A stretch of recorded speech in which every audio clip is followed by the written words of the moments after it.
Lamentações, capítulo 3, versículo 1.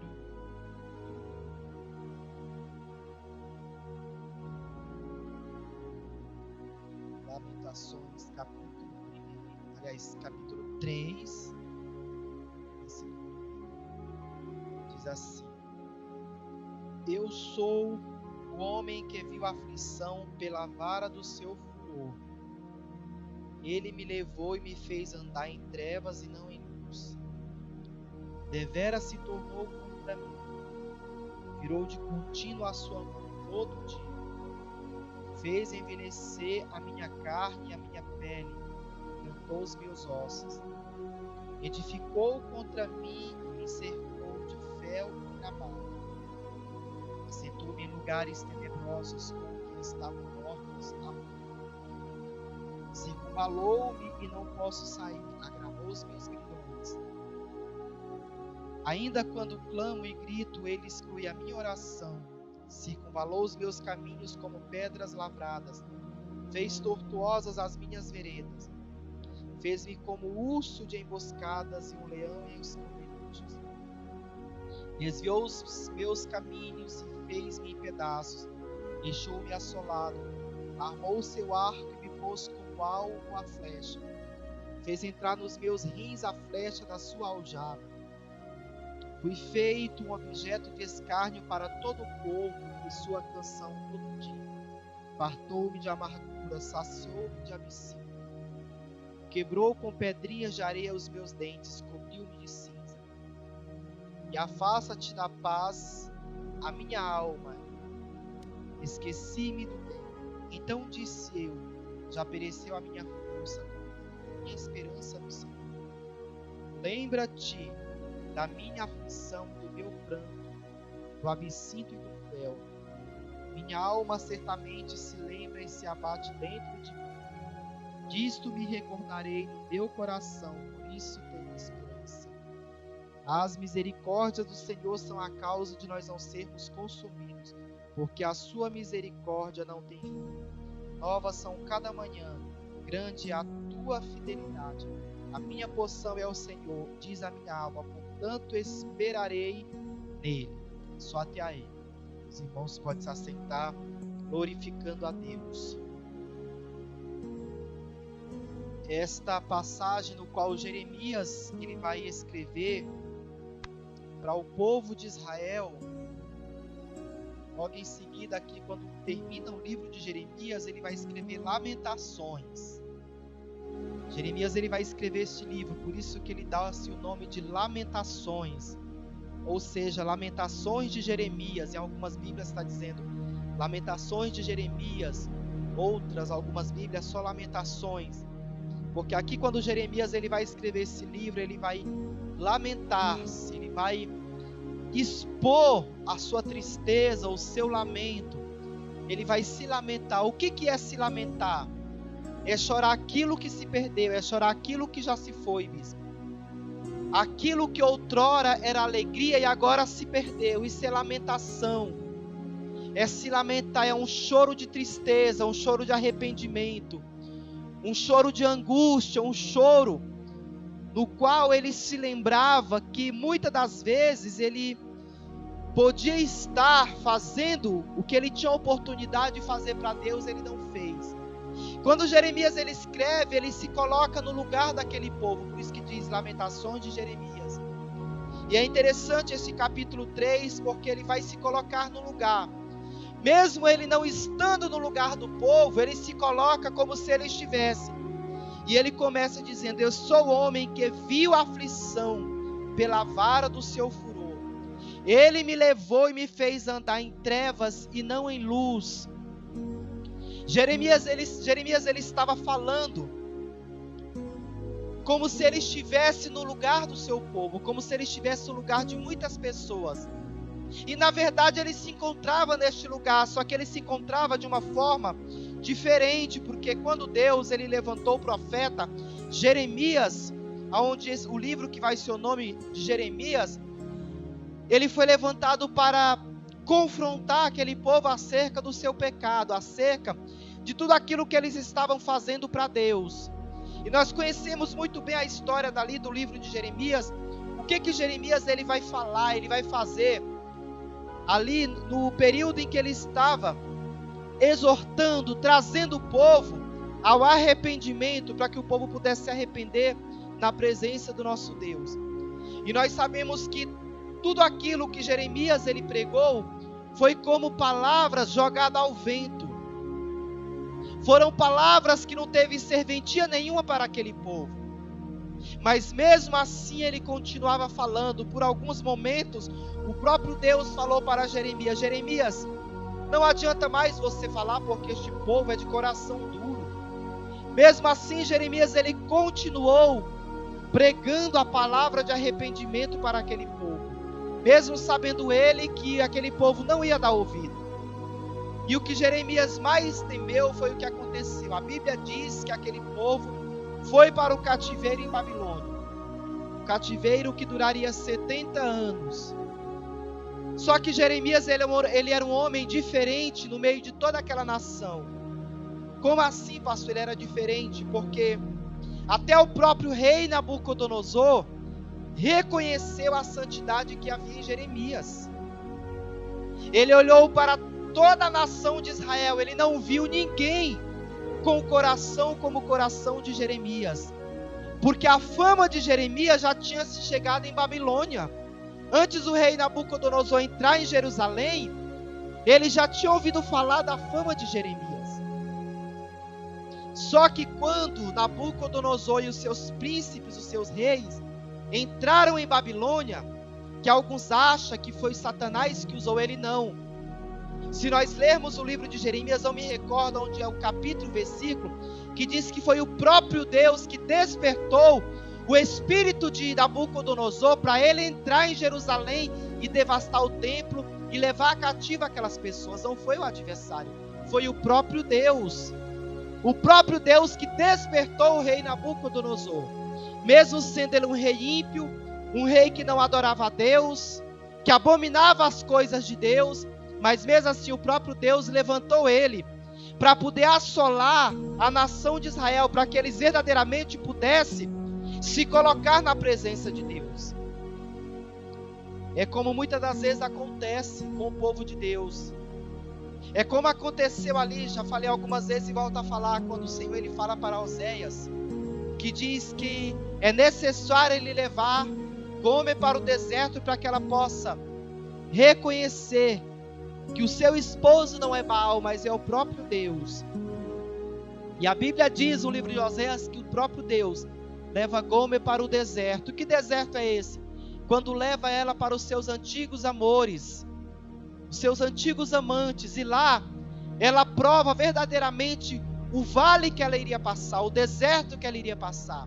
E quando ela volta para os seus amantes de outrora, ela vai ver que nada daquilo valeria a pena. Aí o Senhor diz: volta, Oséias, volta e vá buscar sua esposa. Assim se encontrava o povo de Deus. E quando o povo ele é levado para o cativeiro, a Bíblia diz que Jeremias ele vai escrever o livro de lamentação.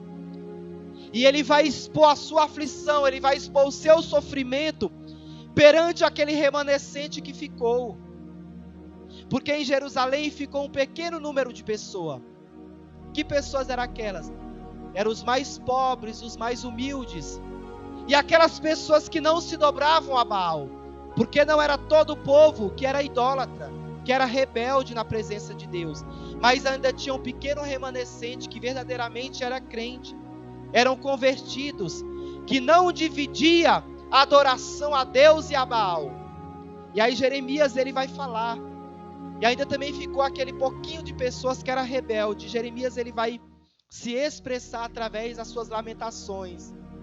E é profundo. E quando nós chegamos aqui a partir do versículo 21 que diz: e disto me recordarei no meu coração, por isso eu tenho esperança. O que Jeremias está dizendo no versículo 21? Ele está dizendo: disso eu me recordarei no meu coração, por isso eu tenho esperança. Eu me recordo, eu me lembro de todas as vezes que o Senhor falou para nós, e nós não temos ouvido as palavras do Senhor. Aí ele diz, mas mesmo assim, em meio à provação, mesmo assim, em meio ao deserto, eu tenho esperança de que Deus, ele é poderoso para se levantar em nosso favor. Aí o versículo 22 diz assim, porque eu sei que as misericórdias do Senhor são a causa de nós não sermos consumidos, porque as suas misericórdias não têm fim. Aqui Jeremias estava dizendo, olha, Deus, ele é tão misericordioso, que a causa de nós não sermos consumidos são as suas misericórdias. Porque quando Nabucodonosor, ele levou o povo vivo, ele não matou, ele levou o povo, porque Deus permitiu que todos eles fossem vivos para a Babilônia, para que eles pudessem passar por todo aquele sofrimento, para eles reconhecerem que só existia um Deus em Israel, o Deus verdadeiro, que eles precisavam voltar à sua verdadeira adoração. Aí diz assim, o 23, novas são cada manhã, grande é a tua fidelidade. Ou seja, Jeremias estava dizendo, a alegria, ela pode durar por toda a noite, mas o amanhecer sempre virá, a alegria nos nossos lábios. A minha porção é o Senhor, diz a minha alma, portanto esperarei nele. Jeremias estava dizendo para o povo, ainda que vocês que estão aqui, o pouco que ficou em Jerusalém, porque naquele momento, irmãos, aquele povo que ficou em Jerusalém, não tinha nada para se fazer ali, a não ser buscar Deus, Jacones da Damiana, porque Jerusalém foi destruída, o tempo de adoração a Deus foi destruído, não tinha o que o povo fazer, ou o povo buscava a Deus, ou buscava a Deus. Então, ao mesmo tempo que eles precisavam buscar Deus, eles também tinham que trabalhar para construir as suas casas, para reconstruir a cidade, porque tudo foi devastado. Mas mesmo assim, Jeremias diz, a minha porção é o Senhor, diz a minha alma, portanto esperarei nele. 25, bom é o Senhor para os que se atêm a ele, para a alma que busca. Bom é ter esperança e aguardar em silêncio a salvação do Senhor. Bom é para o homem suportar o jugo na sua mocidade. Ou seja, ele está confortando ao povo. Ao mesmo tempo que ele expressa a sua lamentação, a partir do versículo 21, ele vai trazer uma palavra de conforto, uma palavra de esperança para aquele povo. E nós vamos ver no livro de Jeremias que aquele remanescente que ficou, aqueles que não queriam dar ouvido a Deus, eles se colocaram na presença para buscar o Senhor, porque ele só tinha essa opção, não tinha outra, ou buscava ou buscava. E o que eu acho bem interessante no livro do profeta Jeremias, como eu falei que a fama de Jeremias já tinha chegado em Babilônia antes do rei Nabucodonosor ir para Jerusalém, levar o povo cativo. O rei Nabucodonosor mandou chamar Jeremias e disse, olha, eu conheço você, eu conheço a tua fama, você não quer ir para a Babilônia conosco?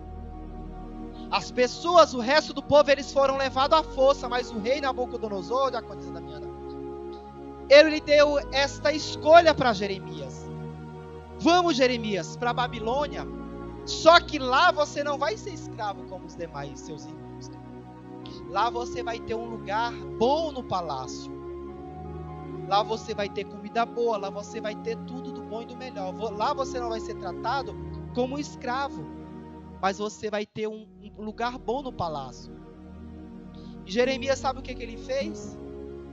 Ele recusou. Ele recusou porque ele entendeu que lugar de crente não é em Babilônia. Lugar de crente é crente que vai para a Babilônia, é crente rebelde. Crente rebelde que Deus leva para a Babilônia para aprender. E Jeremias entendeu, o que eu vou fazer em Babilônia? Mesmo que eu venha ter um lugar bom no palácio, mas eu prefiro ficar em Jerusalém, porque é em Jerusalém que é minha casa. Se em Jerusalém está ruim, mesmo ruim, eu prefiro estar aqui, porque o poder de Deus, a manifestação de Deus, ela ainda está aqui. Ainda que o resto do povo não perceba que o Senhor está aqui, mas eu sei que Ele está aqui. E Jeremias sabia, irmãos, só para finalizar, que se ele fosse para a Babilônia, aquele restinho de pessoas que ficou ali, eles iam morrer espiritualmente, porque não tinha mais ninguém para poder ajudar aquele povo espiritualmente, não tinha mais. Então ele se compadeceu daquele povo. Ele falou: não, vou ficar aqui com vocês, porque se eu for, com certeza todos vocês que ficaram aqui vão morrer. Ele preferiu ficar em Jerusalém, mesmo sabendo que os recursos eram muito poucos ou quase nada, mas ele preferiu ficar em Jerusalém, ajudando aquele pequeno remanescente, porque ele sabe, irmãos, que mais vale uma alma para Deus do que 1000 vidas que está ali nas garras do adversário. Eram poucas pessoas que ficaram, mas aquelas poucas tinham um grande valor. Jeremias não podia fazer nada a não ser ficar naquele lugar, porque ele sabia que todo o resto do povo, a maioria que foi para a Babilônia, ele precisava deixar lá para que pudesse aprender, para que pudesse ser ensinado por Deus, porque o próprio Deus falou para Jeremias: durará 70 anos. O que Jeremias podia fazer lá de acusamento? Nada. Ele não podia fazer mais nada, porque o que ele tinha que fazer, ele fez enquanto estava em Jerusalém. Mas Jeremias tinha certeza de que lá em Babilônia Deus ia levantar profetas que ia para fortalecer a vida daquele povo. De fato, o profeta Ezequiel foi levantado em meio do cativeiro. Foi um grande profeta que ajudou muito o povo espiritualmente. Mas mesmo assim, Ezequiel ajudando o povo, ainda tinha aquele povo que era de coração. Tinha aquele povo que não queria obedecer a palavra de Deus. Mesmo em servidão de Nabucodonosor, eles preferiram passar por luta e provação, mas não se dobravam aos pés do Senhor. Preferiam adorar Baal. O que o Senhor quer dizer com esta palavra? Passamos o que passamos, mas que nós possamos obedecer na presença do nosso Deus. Se nós achamos que com Ele está ruim, pior sem Ele. Pior sem Ele. Tem crente que acha: mas eu vou sair da igreja, porque estou indo para outro ministério, porque aqui não está bom. Vamos. Quando a gente fica pulando de galho em galho, o problema está em nós, não está no ministério, está em nós. O problema está em nós. Como eu sempre falo, a igreja perfeita é só no céu. Só no céu que é a igreja perfeita. Só lá. Não tem outra igreja perfeita. Todas as igrejas têm dificuldade. A gente vai ver dificuldade. Então a gente precisa criar raiz, uma raiz. E olhar sempre para Cristo. Eu falho, a bispa falha. Todos nós falhamos, nós erramos. Nós buscamos sim buscar a perfeição, mas nós estamos sujeitos a errar. Nenhum de nós somos pecadores. Mas o nosso alvo é Cristo. Foi Ele que morreu por nós. Ele é a nossa bússola, é o nosso farol. É nele que nós temos que nos espelhar. Ele nunca falhou e Ele jamais falhará. O povo dele sempre vai falhar, mas Ele nunca vai falhar. Então Ele que é o autor e consumador da nossa fé. Amém? Eu quero agradecer a rica oportunidade.